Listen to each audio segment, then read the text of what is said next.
Good afternoon students. हमने पिछली class के अंदर जो है रहीम जी के तीन दोहे जो हैं वो पढ़ लिए थे। एक बार फिर से रिवाइज करवा देती हूँ कि उन्होंने अपने पहले दोहे के अंदर क्या कहा है। उन्होंने कहा है कि रहीमन धागा प्रेम का मत तोड़ो चटकाए, टूटे से फिर ना मिले, मिले गांठ पर जाए। तो रहीम जी अपने दोहे के अंदर, सबसे पहले दोहे के अंदर कहते हैं कि जिस प्रकार धागे को कसकर खींचा जाए तो वह क्या है, टूट जाता है। यदि उसे जोड़ा जाए तो उसमें क्या है कि दोबारा जुड़कर जो है वो गांठ पड़ ही जाती है। उसी प्रकार अपने रिश्ते नाते वालों को यदि आप शब्द बोले जाएं तो या उसके साथ बुरा किया जाए तो स्नेह और प्रेम जो हमारा संबंध है वो टूट जाता है और फिर चाहे मनाने की लाख कोशिशें की जाएं वे नहीं जुड़ पाते और दिलों में कहीं ना कहीं जो गांठ है वो अवश्य पड़ जाती है। दूसरे दोहे के अंदर रहीम जी कहते हैं, रहीमन निजमन की विथा मन ही राखो गोए, सुने अखिले लोग सब गांठ न ले कोई।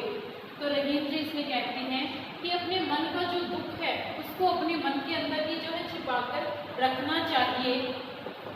यदि हम अपने मन की पीड़ा को सबके सामने प्रकट करेंगे तो सब लोग जो है हमारा मजाक बनाएंगे और हम पर हंसेंगे। दुख तो फिर भी जो है वो कम नहीं होगा। कहने का भाव यह है कि इस दुनिया में दुख में तो साथ निभाने वाले लोग बहुत ही ज़्यादा कम है। कि हर कोई जो है हमारी खुशी के अंदर तो खुश होता है, परंतु क्या है कि हमारे दुख के अंदर कोई भी जो है हमारा साथ कोई भी नहीं देता है।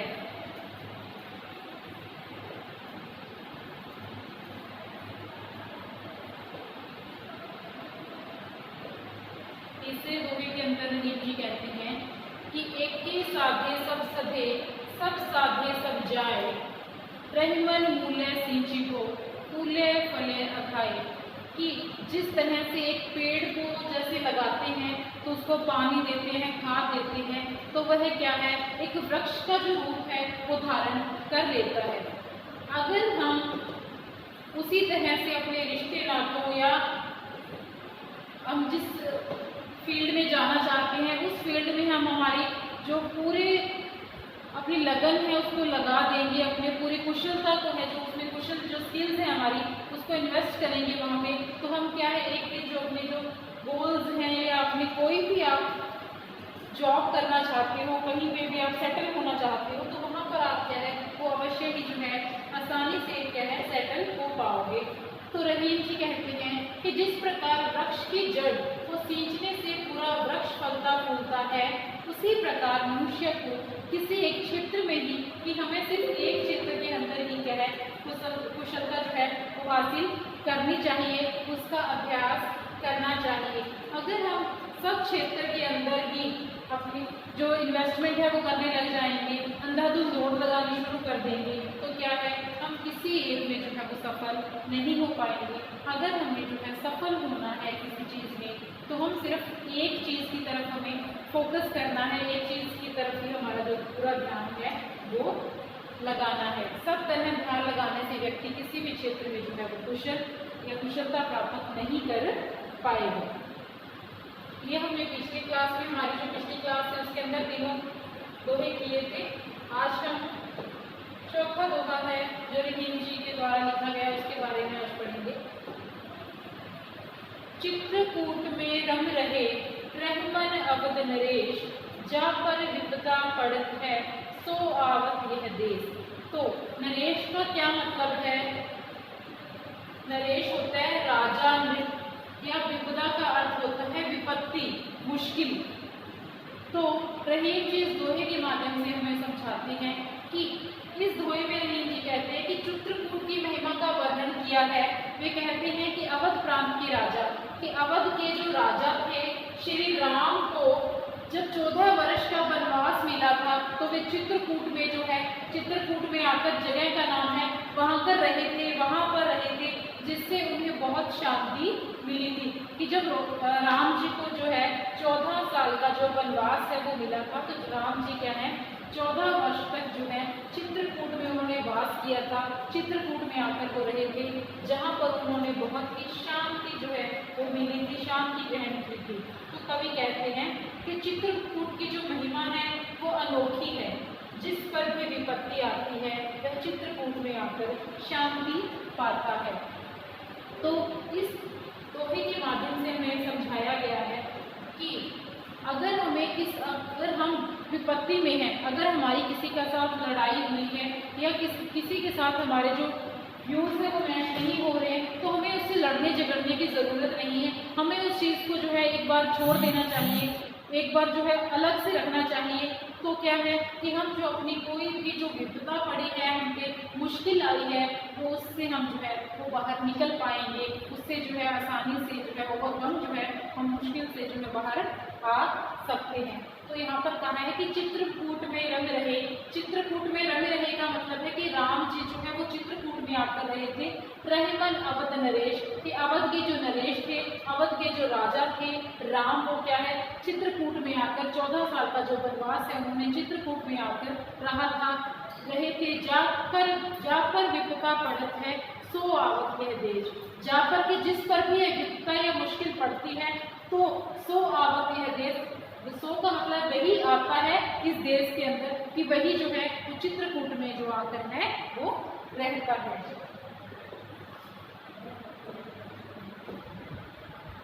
अगले दोहे के अंदर रहीम जी कहते हैं, दीर्घ दोहा अर्थ के आखर थोरे आए, जो रहीम नट कुंडली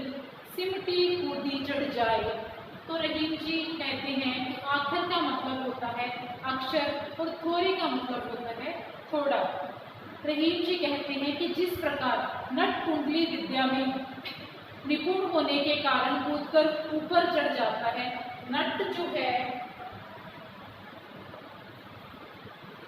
कि उसे जो है कुंडली विद्या का पता है, वो निपुण है, इसीलिए वो क्या है कि ऊपर चढ़ जाता है। उसी प्रकार दोहा भी काव्य का एक छोटा रूप है, जिसमें शब्द तो थोड़े ही होते हैं किंतु उनका अर्थ दीर्घ होता है, कि उनका जो अर्थ है वो बड़ा होता है। तो कहने का भाव यह है कि जब शब्द थोड़े होने पर भी जो भाव और विचार गहरे होते हैं, इसका मतलब ये है कि जरूरी नहीं है कि आपको अगर बहुत बड़ा सारा लंबा चौड़ा जो है वो भाषण दे उसमें आपको कुछ समझ ना आए। तो रहीम जी इस दोहे का जो असली अर्थ है वो बता रहे हैं यहाँ पे, कि जिस तरह से अगर हम जो सपेरा है उसको, सपेरा है, नट है या शॉपकीपर है, अगर उसको शॉपकीपर को पता है कि मुझे जो अपनी शॉप है वो कैसे चलानी है, अगर वो उस चीज़ में निपुण है, अगर उसने उसमें महारत हासिल की है, तो वो अपना काम है वो आसानी से और वो अच्छे ढंग से जो है वो कर पाएगा, अपने कस्टमर्स को जो है अच्छे से हैंडल कर पाएगा। उसी प्रकार कहा है कि दोहे के अंदर भले ही जो शब्द हैं वो कम हो, पर जो उसका मतलब है, एक छोटे से 2 लाइन के दोहे का जो मतलब है वो बहुत जो है वो बड़ा है, वो बहुत बड़ा रूप जो है वो ग्रहण करता है। उसी तरह से दोहे के अंदर शब्द भले ही थोड़े हैं, तो उसके अंदर जो उसके भाव हैं और विचार हैं वो बहुत ही गहरे हैं, जो कि पढ़ने वाले को जो है वो उसके भाव तक वो पहुंच पाता है और उसके विचार को जो है वो अच्छे से ग्रहण कर पाता है। दीर्घ दोहा अर्थ के, कि जो दोहे का जो अर्थ है वो दीर्घ है, बड़ा होता है। आखर थोड़े आए, कि भले ही अक्षर उसमें क्या है थोड़े हो। जो रहीम नट कुंडली, रहीम जी कहते हैं कि जिस तरह से नट को उसकी कुंडली विद्या का पता होता है, उसमें वो निपुण है, वो उसे करने में आसानी महसूस करता है, उसी तरह से अगर दोहा भले ही छोटे हैं, उसके अक्षर भले ही थोड़े हैं, पर जो उसका क्या है मतलब है, उसका जो विचार है, उसके जो भाव हैं वो बहुत ही गहरे हैं और बहुत ही बड़े हैं।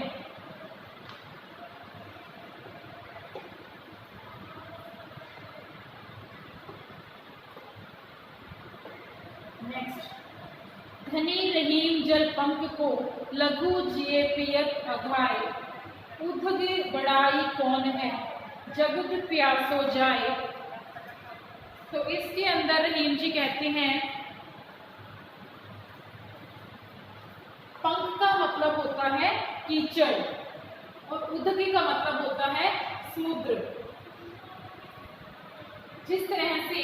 वह कीचड़ भरा जल धन्य है जो छोटे प्राणियों की प्यास बुझाता है, पानी का विशाल जो भंडार समुद्र खारा होने के कारण लोगों के लिए व्यर्थ है, क्योंकि वह किसी की भी प्यास नहीं बुझा पाता। कहने का भाव यह है कि बेशक मनुष्य बड़े कार्य न करे,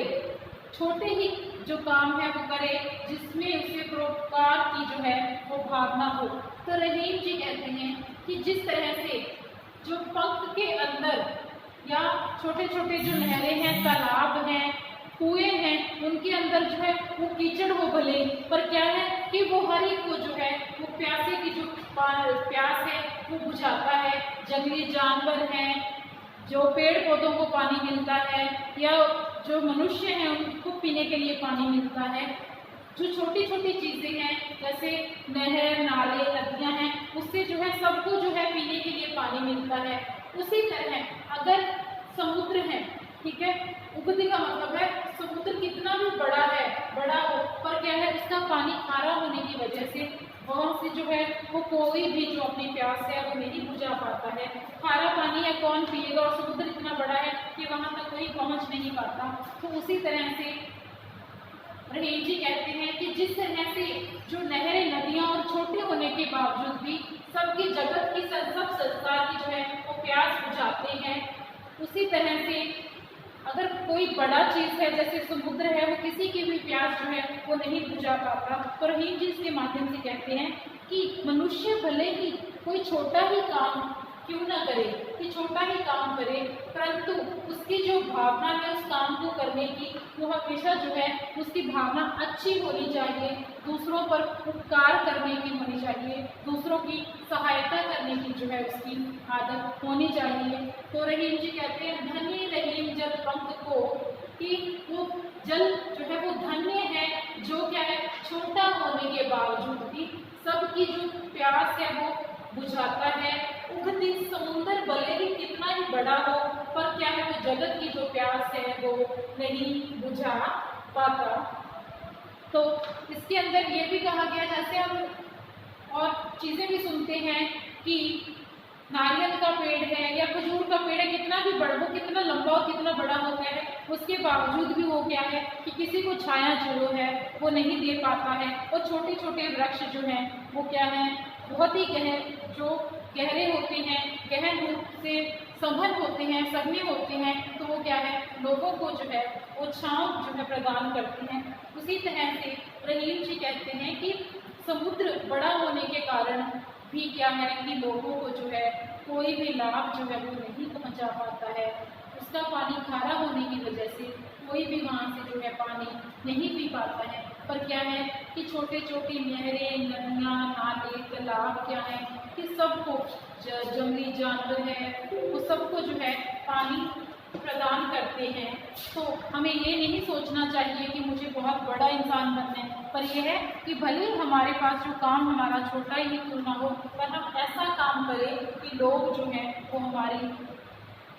काम का जो है वो सफल ढंग से हम अपने काम को कर सकें, और लोग क्या है उसका जो है फ़ायदा उठा सकें, हम लोगों का जो है परोपकार करें, उनका अच्छे से साथ दे पाएँ।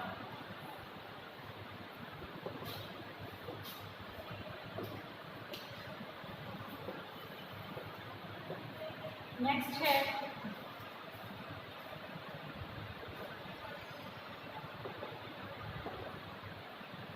नाद रीज तन देत मृग, नर धन हेत समेत, ते रहीम पशु से अधिक, रीझ कुछ न कछु न भेद। नाद का मतलब होता है ध्वनि, शोर, आवाज, और रीझी का मतलब होता है रिझाना, किसी को अपनी तरफ आकर्षित करना, मोहित करना। कि जिस तरह से जहाँ हिरण की जो नाद है, ध्वनि है, सुनकर उस पर इतना मोहित हो जाता है कि वह अपने प्राणों को भी गवा बैठता है, वहीं दूसरी ओर मनुष्य धन को ही सब कुछ समझता है और उसी से सब जो है खरीदना चाहता है। किंतु दुनिया में कुछ लोग ऐसे भी होते हैं जो किसी बात पर भी रिझकर, किसी की तरफ आकर्षित ना होकर, किसी की बातों में न हो आकर, ऐसे मनुष्य जो है वो पशुओं से भी गए गुजरे होते हैं। कि इसमें रहीम जी कहते हैं कि नाद रिजितन देत मृग, जिस तरह से मृग के जो नाभि के अंदर खुशबू होने के बावजूद भी वो क्या है, सब जो है जंगल के अंदर घूमता रहता है, बाकी जानवरों के पास जाता है, हर जगह से वो घूमता फिरता है, उसे ये नहीं पता कि ये जो इतनी सुंदर जो खुशबू है वो उसके नाभि के अंदर से आ रही है, कि वो अपने जो अंदर के जो गुण हैं उसको वो नहीं समझ पाता है। उसी तरह मनुष्य भी क्या है कि धन, जो बाहरी चीज़ों की तरफ धन इकट्ठा करने के लिए, धन दौलत इकट्ठा करने के लिए सब जो है उसी दौड़ में घूम रहे हैं, पर मनुष्य को ये नहीं पता कि उसके अंदर ही क्या है, सब जो चीज़ें हैं, स्किल्स हैं, अच्छी चीज़ें हैं, वो उसके अंदर ही हैं। क्यों वो जो है धन के पीछे जो है वो दुनिया में बाहर जो है वो घूमता फिरता है। और जो लोग बाहर दुनियावी चीज़ों के अंदर घूमते फिरते रहते हैं, लोगों के पीछे लगते हैं, उनकी तरफ अपना ध्यान आकर्षित करते हैं, जो क्या है कि बुरी संगत में पड़े होते हैं या धन इकट्ठा करने में रहते हैं, वो जो मनुष्य हैं वो पशुओं की भांति हैं। वो गए बिल्कुल ही जो है गए गुजरे होते हैं, वो बिल्कुल पशु पक्षियों के समान हैं, जो है कि वो ना तो अपने लिए सोचते हैं ना अपने परिवार के लिए, वो क्या है सिर्फ और सिर्फ जो है दुनियावी चीज़ों के अंदर जो है वो फंसे रहते हैं पूरी ज़िंदगी, और अंत में क्या है कि पशुओं की भांति जो है खत्म हो जाते हैं, मर जाते हैं, जिनको कि मरने के बाद क्या है कोई भी याद नहीं करता। तो रहीम जी इसमें कहते हैं कि मनुष्य के जो अंदर ही अच्छी चीज़ें हैं, सब कुछ मनुष्य के अपने अंदर है, तो अगर वो अच्छे काम करेगा, परोपकार करेगा, दूसरों की सहायता करेगा, दया करेगा दूसरों पर, तो क्या है कि वो इस अपना रहने वाला जीवन है, जिस जीवन में वो अभी जीवित है, वो रह रहा है, वहाँ तो वो अच्छे से रह ही पाएगा। अगर वो मर भी जाता है तो क्या है कि लोग उसको मरने के बाद में क्या है याद रखते हैं, बहुत ही सदियों तक जो है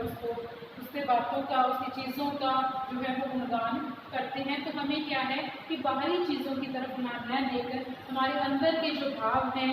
लोगों के जो विचार हैं, अच्छे विचार हैं, उनको ग्रहण करना चाहिए। तो आई होप कि आज आपको जो मैंने क्लियर करवाए हैं वो सबको समझ में आ गए होंगे। थैंक